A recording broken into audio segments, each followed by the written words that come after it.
जय श्री कृष्णा, राधे राधे। आप सभी लोगों को सादर प्रणाम है और आप सभी लोगों को जन्माष्टमी की ढेर सारी शुभकामनाएं। ये वीडियो आज हमारे प्यारे कन्हैया के लिए है और ये ब्लॉग जो आप देख रहे हैं इसमें हम अपने कन्हैया की बात करेंगे।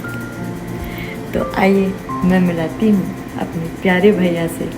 ये तो मेरे भैया हैं लेकिन पूरा विश्व इनको बोलता है हाथी घोड़ा पाल की, जय कन्हैया लाल की, मदन गोपाल की, जय कन्हैया लाल की। तो अभी हमारे यूएस में जहाँ हम रहते हैं वहाँ 25 तारीख की रात है और हम रात में ही अपना जो ये वीडियो है ये शूट कर रहे हैं। 2 मिनट, पगड़ी मेरे भैया की गड़बड़ हो गई। और हमारे भारत में जन्माष्टमी की तैयारियां शुरू हो गई हैं। लगभग हमारे देश में, हमारे भारत में ये एक ऐसा पर्व है जिसकी तैयारियां बहुत दिन पहले से ही शुरू हो जाती है ना कान्हा? और हो भी क्यों ना, इस धरती पे प्रकट हुए हर बार कभी राम बन के कभी श्याम बन के चले आना, प्रभु जी चले आना। तो हमारे नारायण जो है इस धरती पे हमेशा सीख देने के लिए आए। जब जब पाप बढ़ा धरती पे तो उसका विनाश करने आए। बिल्कुल किसके लिए आए? हमारे लिए आए।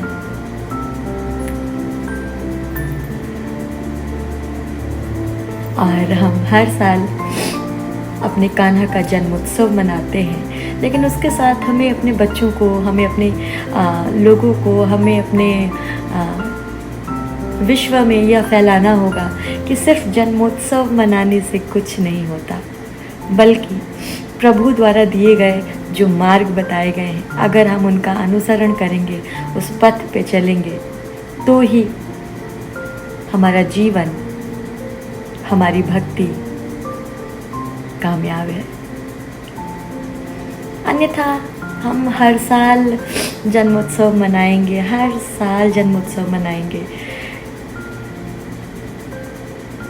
उससे मेरी जो धारणा है कि मना लिए और भूल गए, फिर हर साल एक दिमाग में है कि जन्मोत्सव आएगा। नहीं, कान्हा ने जब जन्म लिया तो स्वयं अपनी माता से बिछड़ गए। कारण 8वीं संतान कंस का मृत्यु का कारण, और यही कारण था कि अपनी प्रिय बहन कंस देवकी जी को बहुत प्रिय, बहुत ज़्यादा प्रिय मानता था, बहुत ज़्यादा। जितना वो प्रेम देवकी जी से करता था शायद ही, लेकिन आकाशवाणी जब हुई तब पता चला कंस को, वो तो जा रहा था उन लोगों को पहुंचाने। आप सभी लोगों को तो ये कथा पता होगी। आकाशवाणी होती है कि तेरी जो मृत्यु होगी, देवकी के गर्भ से 8वां संतान जो उत्पन्न होगा वही तेरे मृत्यु का कारण बनेगा। तो सोचिए कंस कितना बड़ा स्वार्थी। कहते हैं ना, इस दुनिया में कोई किसी का नहीं होता। ये भी लेसन एक है, इसको मैं इसलिए बता रही हूँ कि भगवान ने क्या स्वार्थी, देवकी प्राण से भी प्यारी थी कंस को, लेकिन स्वयं अपने प्राण बचाने के लिए अपनी बहन और उनके पति को, वासुदेव जी को, कारागार में डाल दिया कि 8वां संतान जब उत्पन्न होगा तो मैं इसकी हत्या कर दूंगा। तो मुझे वो मारेगा क्या? होने को कोई नहीं टाल सकता। जाको राखे साइयाँ मार सके ना कोई, जैसे जिसको भगवान रखते हैं उसका कोई बाल भी बाका नहीं कर सकता। और सबसे बड़ी दूसरी बात है कि जिसका अंत होना है उसका तो होके रहेगा। जो लिख गया सो लिख गया। तो इसमें एक स्वार्थ छुपा कि वह भाई अपनी प्राणों से भी प्यारी देवकी बहन को कारागार में डाल दिया सिर्फ अपने स्वार्थ। तो ईश्वर ने हर एक लेसन पढ़ाया है। इस दुनिया में, इस जगत में आपका कोई अपना नहीं होता। स्वयं आपके सिर्फ और सिर्फ प्रभु होते हैं। नारायण हैं आपके ईष्ट हैं, वरना आपका इस दुनिया में कोई नहीं है। सोचिए, ये प्राण आज नहीं तो कल चले जाना है, कोई यहाँ रहने तो नहीं आया है। लेकिन प्रभु हमें बार बार मौका देते हैं, लेकिन इस मनुष्य तन को पाने के बाद भी हम उस रास्ते पे नहीं चलते हैं जिस रास्ते पे प्रभु हमें चलना सिखाए हैं। तो उस जन्माष्टमी को मना के हमारा क्या उद्धार होगा, जब प्रभु ने जो मार्ग हमें बताया है उस मार्ग पे ही नहीं चलना है। सिर्फ नाचने से, गाने से या प्रवचन देने से मनुष्य जीवन सफल नहीं हो जाता। जब तक कि भगवान द्वारा बताए गए मार्ग पे आप चले ना, तब तक आपका जीवन शून्य है। आप लाख तिलक लगा लीजिए, लाख कंठी माला पहन लीजिए, लाख बड़े बड़े प्रवचन दे लीजिए, लेकिन आपके कर्म ही नहीं प्रभु के अकॉर्डिंग है, आपने अपने कर्म को भगवान को नहीं सौंपा, तो जीवन व्यर्थ है। ये बहुत सोचने की बात है। प्रभु हर रूप में आए, प्रभु हर रूप में आए, शिक्षा दिए, लेकिन आज भी लोग, और कलयुग में माया इतनी प्रबल है, इतनी माया प्रबल है कि उनकी माया नाच नचा देती है। क्योंकि खुद नारायण जी के पादुका में स्वयं लक्ष्मी का निवास है। लक्ष्मी चरण दबाती है श्री नारायण के, तो मायापति कौन हुआ? इनकी माया इतनी प्रबल है, इनको समझने के लिए ना हम इनको दिमाग से नहीं समझ सकते। और रियल में अगर हम किसी को दिमाग से समझेंगे तो वो स्वार्थ हो गया। हमें दिमाग से अगर समझना होगा किसी चीज़ को तो वो स्वार्थ रूप में आएगा, लेकिन अगर मन से हम समझेंगे ना तो ही ईश्वर आपके हृदय में आएंगे। ये जो है ना, ये बहुत छलिया में नहीं बोलूँगी, लोग इनको छलिया बोलते हैं, इनको बहुत कुछ हर नाम से इनको जोड़ा जाता है, लेकिन ईश्वर ने भी छल उसी के साथ किया जिसने छल सबसे पहले किया। कहते हैं ना, साम दाम दंड भेद, किसी को पराजित करना रहता है तो इन चीज़ों का इस्तेमाल बहुत करना आवश्यक हो जाता है। तो हमारे नारायण है, पहले वो प्रहार नहीं करते, वो किसी निर्दोष को नहीं मारते हैं। हमेशा जितनी भी चीज़ें प्रभु ने की हैं, आप देखना, शुरुआत किसी और ने की है, ईश्वर, और अंत हमारे नारायण ने किया है। पालनहार है भाई, पूरे विश्व का भार है इनके हाथ। सिर्फ जन्माष्टमी मनाने से नहीं होगी।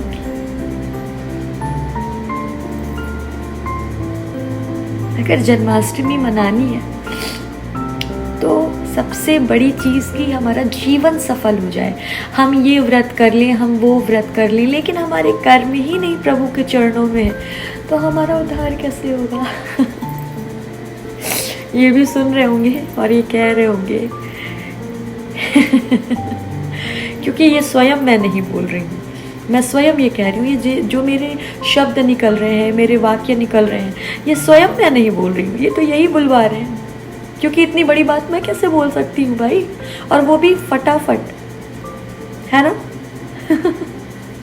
देखो ये मुस्कुरा भी रहे हैं। अब बहुत ध्यान से इनको देखोगे ना, बहुत सारी हरकतें नहीं बता सकते, और ध्यान थोड़ा सा मैं हटाती हूँ, है ना भैया? सो जन्माष्टमी की ढेर सारी शुभकामनाएं, और मैं बस यही कहना चाहती हूँ आप लोगों से, कितना भी आप सब कुछ कर लीजिए, अगरबत्ती जला लीजिए, दीपक जला लीजिए, कंठी माला पहन लीजिए, तिलक लगा लीजिए। मैं स्वयं कंठी माला पहनी हूँ, मैं स्वयं तिलक लगाती हूँ, लेकिन मैं ये बात बहुत लोगों के लिए बोल रही हूँ, कर्म सबसे बड़ा। आप कंठी माला पहनते क्योंकि मैं इस पे, देखिए, दो तरह के इंसान होते हैं, मैंने अपनी आंखों से देखा है। भगवान का चोला पहन के कितना गलत काम करते हैं, भगवान का नाम लेके लोग बहुत गलत, बहुत लोग देखिए सामने भी आए हैं, लेकिन इससे ये नहीं होता है कि सारे लोग गलत हो जाते हैं, क्योंकि कहते हैं ना, एक ही मछली सारे तालाब को गंदा करती है। जब तक आपके कर्म प्रभु के चरणों में नहीं समर्पित होंगे, तब तक आप सद्बुद्धि नहीं पा सकते। दूसरी बात, अगर जाने अनजाने में कहीं प्रभु का भक्त जाने अनजाने में, मेरे साथ ये चीज़ हुआ है, इसलिए मैं आप लोगों को बता रही हूँ कि कहीं भटक सा गया है तो उसको रास्ते पे लाने वाले कान्हा है।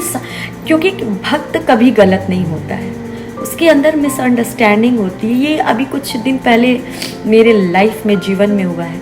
उसको सब कुछ क्लियर करने वाले, ये कभी गिरने ही नहीं देते हैं ना अपने भक्त को, कभी गलत कार्यों में फंसने ही नहीं देते हैं। ये परीक्षा लेते हैं, ये समय देते हैं, और जब समय आता है तभी उसका क्या करते हैं, उसका परिणाम, उसकी चीज़ें सामने लाते हैं। मेरे यहाँ तो बहुत सारी लीलाएं होती हैं, मुझे गुस्सा बहुत आता है। काम, क्रोध, लोभ, मोह, ये 4 विनाश के कारण हैं मनुष्य के। लेकिन मुझे गुस्सा, क्रोध आता है जब, देखिए, गलत चीज़ों पे क्रोध आना कोई गलत बात नहीं है। भगवान ने स्वयं कहा है, कान्हा ने, आपको खुद अपना सारथी बनना है, क्योंकि कर्म, ये शरीर आपको मिला है स्वयं के लिए, कर्म भी आप करेंगे। तो बस मैं यही कहूँगी कि जब हमारे कान्हा आके इतना त्याग किए, इतना सब कुछ उनको छोड़ना पड़ा, उनकी अपनी माँ को पैदा होते ही दूसरे की गोद में रखा गया। देवकी माँ इनकी थी, और उनके बाद यशोदा जी के पास सिर्फ कि मेरा बच्चा, क्योंकि इनको तो भाई देखिए सारी लीला तो इन्हीं की, पूरे विश्व में जितनी भी चीज़ें हो रही हैं ना, वो सब कुछ यही कर रहा है। लेकिन मैं बता दूं, जो इंसान छल करता है वो अपने ही छल से मारा जाता है एक ना एक दिन। एक इंसान कितना भी चतुर बन ले, इनके आगे कोई नहीं टिक सकता। और बहुत सारी ऐसी चीज़ें मेरे साथ हुई हैं और जो मैं अपना एक्सपीरियंस बता रही हूँ कि सब कुछ इन्होंने ही संभाला। तो मेरे तो प्राण भी निछावर है, मुझे कोई फ़र्क नहीं पड़ता। मुझे जो समय मिलता है, जो भी चीज़ें मिलती है, मैं उसमें बहुत खुश रहती हूँ, चाहे थोड़ा हो, चाहे ज़्यादा हो, चाहे नहीं हो। मुझे ये नहीं कि मुझे चाहिए। मेरे कान्हा ने मुझे बहुत ज़्यादा, बहुत कुछ दिया है, हमेशा गलत रास्तों से दूर रखा है। हाँ, कभी दिमाग को फेरा भी है ना, तो उनमें इनकी लीला थी। ये चीज़ मैंने खुद फील किया है। मैं तो यही कहूँगी, जन्माष्टमी अगर आप मनाते हैं तो अपने कर्म को भगवान को समर्पित करें और हमेशा सन्मार्ग पे चलें, तब जाके हमारा मनुष्य जीवन सफल है। और कभी रात बन के, कभी शाम बन के चले आना, प्रभु जी चले आना, हमेशा चले आना। फिलहाल इतना प्यारा भाई पाके मैं तो बहुत ज़्यादा मंत्रमुग्ध हूँ, क्योंकि वाकई सही बात है, इस दुनिया में भगवान से रिश्ता जोड़ो, ये बाकी रिश्ते तो मोह माया का भंडार है, कोई काम नहीं आता।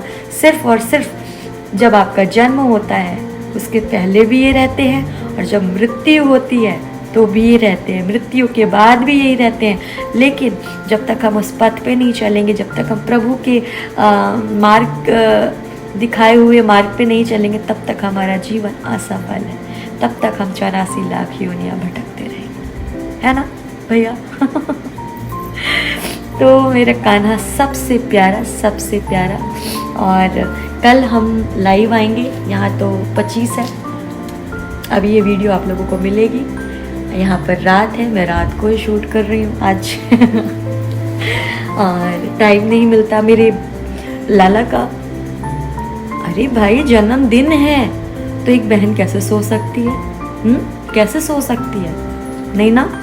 और मैं यही कहती हूँ, इसके बाद मुझे कोई भी जन्म देना, क्योंकि आपके हाथ में नहीं होता है, मोक्ष आपके हाथ में नहीं होता है, कुछ भी आपके हाथ में नहीं होता, सिर्फ कर्म। और फल की चिंता मत करो कि मैंने कंठी माला पहन लिया तो मुझे मुक्ति मिल जाएगी, मैंने बहुत नहीं, मैंने प्रभु को जब समर्पित कर दिया, भाई आप रस्सी खींचो, आप मुझे कोई भी, आई डोंट नो कि इसके बाद कौन सा जन्म मिलेगा, मुझे नहीं डर लगता। भाई मैंने कितने पाप किए, मैंने कितने पुण्य किए, सब कुछ लिखा झुका इनके पास है, सब कुछ। तो बस मैं ये कहती हूँ, अपनी भक्ति ज़रूर देना, चाहे मुझे किसी भी रूप में इस दुनिया में जन्म देना, आई डोंट नो, सब कुछ लिखा। इसलिए कहते हैं कर्म बहुत सोच समझ के, और मैं इसीलिए मैं कोई भी कर्म करती हूँ, पहली बात तो मैं आप शब्द नहीं बोलती, मेरे प्रभु ने ये सिखाया, जब आप किसी को गलत बोलते हो ना, तो वो आपके ऊपर आता है। इसलिए कितनी भी बड़ी चीज़ें हो जाए, कुछ भी हो जाए, मैं आप शब्द नहीं बोलती। मेरे लाला ने सिखाया। हाँ, दहाड़ना आता है मुझे दहाड़ना आता है। मैं गलत चीज़ नहीं बोलूँगी मुझसे, लेकिन गलत चीज़ को नहीं बर्दाश्त करती। ये सारी शक्तियाँ मुझे मेरे लाला ने दी है, मेरे भैया ने दी है, और मुझे बहुत गर्व होता है कि मुख के द्वारा कभी भी किसी के, बहुत सारी ऐसी चीज़ें हैं, मैं कैसे यहाँ पर बोलूँ, कैसे क्या कहूँ। बस मैं कहती हूँ प्रभु सद्बुद्धि देते रहना।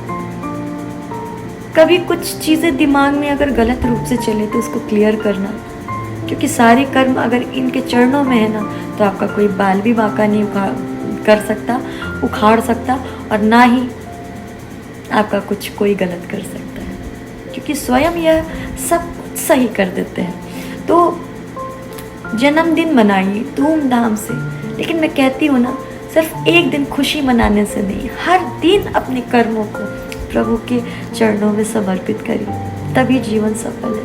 आप सभी लोगों को हमारी तरफ से, मेरी तरफ से जन्माष्टमी की ढेर सारी शुभकामनाएं। कान्हा जी सबको ब्लेसिंग दे दीजिए। आप सभी लोगों को, मेरे कान्हा मेरे भैया देख रहे हैं, और इनकी कृपा आप सभी लोगों के ऊपर बनी रहे, ऐसी मैं कामना करती हूँ। चलिए अब मैं ये वीडियो को आगे बढ़ाती हूँ। आप लोगों को नमस्ते। बहुत प्यारी प्यारी वीडियो आने वाली है, आप लोग देखिएगा और अपने अनुभव शेयर करिएगा, कमेंट करिएगा, लाइक करिएगा, सब्सक्राइब करिएगा और अपना प्यार देते रहिए, बहुत अच्छा लगता है। लेकिन अपने कर्मों को ज़रूर प्रभु के चरणों में समर्पित कर दीजिए। देखिए आपका जीवन हीरे के समान हो जाएगा। हाथी घोड़ा पाल की, जय कन्हैया लाल की, जय श्री कृष्णा।